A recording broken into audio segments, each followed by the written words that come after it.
এই ক্ষেত্ৰত মই অসম চৰকাৰ তথা আমাৰ বন বিভাগক ধন্যবাদ জনাইছোঁ। তেওঁলোকে আমাক উদগনিমূলক বঁটা আগবঢ়াইছে। আমাৰ তাৰমানে বহুদিনৰ পৰা আমি কনজাৰভেশ্যনৰ ওপৰত কাম কৰি আছোঁ। কনজাৰভেশ্যনত এটা আমাৰ টিম আছে, টিমত আমি গোটেইখিনি জড়িত হৈ কিনে আমি গড়ৰ সৰ্গ, গড়ৰ চামৰা, গড়ৰ মাংস আৰু বহুত কিছুমান এনিমেলছ আৰ্টিকেলছ আমি উদ্ধাৰ কৰিছোঁ।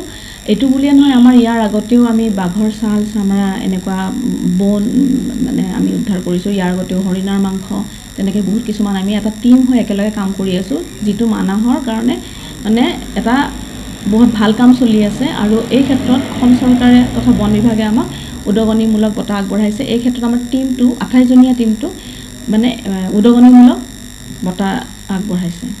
গুৱাহাটী GMC অডিটৰিয়ামত বঁটা প্ৰদান কৰা হৈছিলে।